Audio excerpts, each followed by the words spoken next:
This is 8-2, characteristics of quadratic functions. So the first vocab word is zero of a function is what we've been focusing on, where it hits the x-axis. So it's basically like the x-intercept of a function.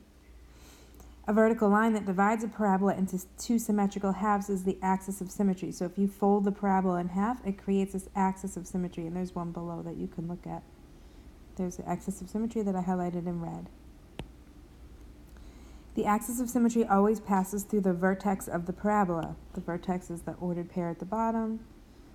You can use the zeros to find the axis of symmetry. So just keep in mind that a vertex is an ordered pair. So this ordered pair of the point at the bottom or at the top of a parabola is 3, 0. In this case, it's at the bottom. The axis of symmetry is x equals 3. It's an equation of a line. And when we have a vertical line like that, it's always an x equals equation. So in this case, it's x equals 3.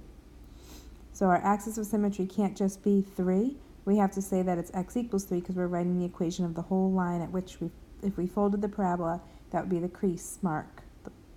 The two zeros. If a function has two zeros, you use the average of the two zeros to find the axis of symmetry. So if you just add the two zeros, -4 and 0, you get -4, divide that by 2, you get -2, then the axis of the symmetry is at -2. You can also just see that it goes through -2, but it doesn't always work out that nicely, so you may need the average. Another way to find the axis of symmetry is to use the formula. So if you're given the equation, you can find the axis of symmetry with this formula, -b over 2a. Remember that the a is in front of the x squared, the b is in front of the x, and the c is the constant, the number with no variable. Okay, to find the zeros of each quadratic formula, remember we're looking at the x-intercept. So I see that x is -1 and x is 3. And so it says to check your answer. Well, you could just plug that into the equation to make sure. So y equals x squared minus 2x minus 3. We want it to equal 0. So instead of y, we'll put 0. And then instead of x, we'll start with the first one. We'll use -1. Remember to use parentheses. And so we'll check this. -1 squared is 1. -2 times -1 is 2. And then minus 3. So 1 plus 2 is 3, minus 3 is 0. So that one worked. Okay, and then we check the 3 as well. So y equals x squared minus 2x minus 3. We're trying to see if the y is 0. So we plug in our x is 3 squared, minus 2 times 3 minus 3. So that would be 9 minus 6 minus 3. And that does equal 0. Okay, let's go on to example B. So same thing. This one only has one, it's only hitting the x-axis at one point. It's hitting at -1, -2, -3, -4. So x is -4, we think. So let's just take a minute to check. We're going to plug in, instead of y, I'm going to put 0 right away. And so here's my equation, x squared plus 8x plus 16. So I'm going to put in -4 squared plus 8 times -4 plus 16. You have to remember to use those parentheses or your calculator is going to give you the wrong answer. -4 times -4 is 16. Plus 8 times -4 is -32 plus 16, and if you add all those up, they equal 0. So our answer is correct. Okay, and then example C. We have no zeros. This isn't hitting anywhere, so there are no zeros.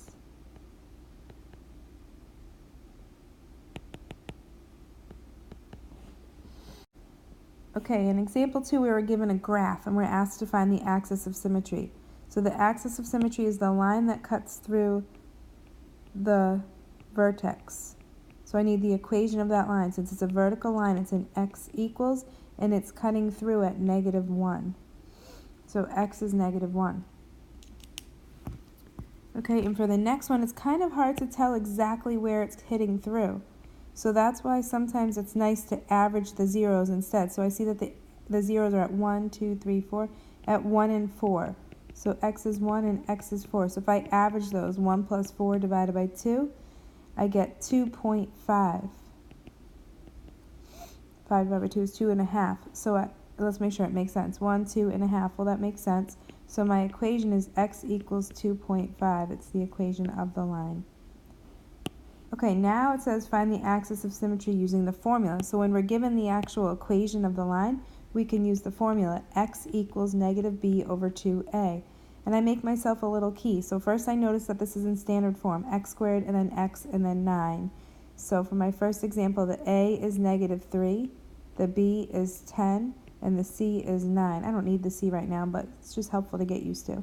So I'm just using this formula, negative b, so negative 10 over 2a, 2 times negative 3.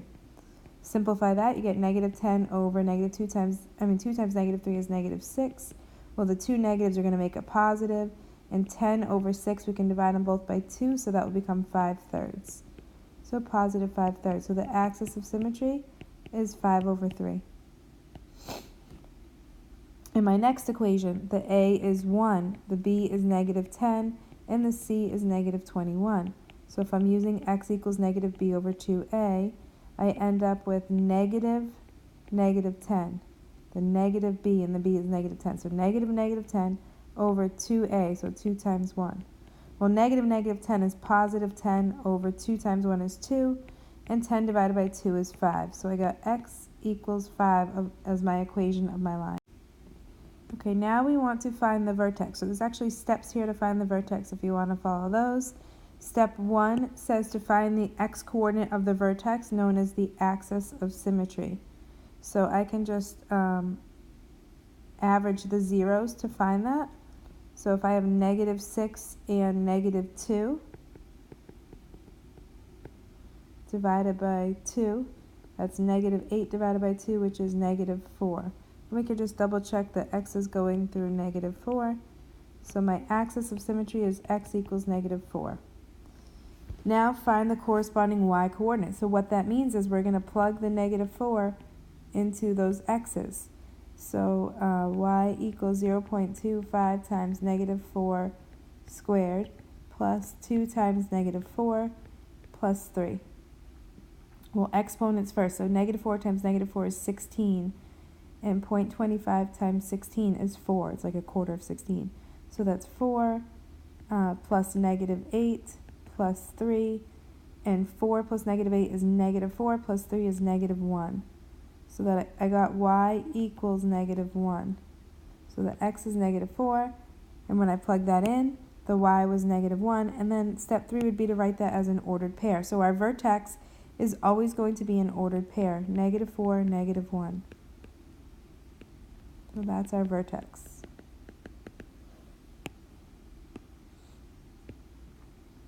Okay, the next one, we don't have the graph, and it asks us to find the axis of symmetry. So then that would mean that I have to use the formula, negative b over 2a. So a is negative 3, b is 6, c is negative 7. So x is equal to negative 6 over 2 times negative 3. Well, that's going to be negative 6 over negative 6.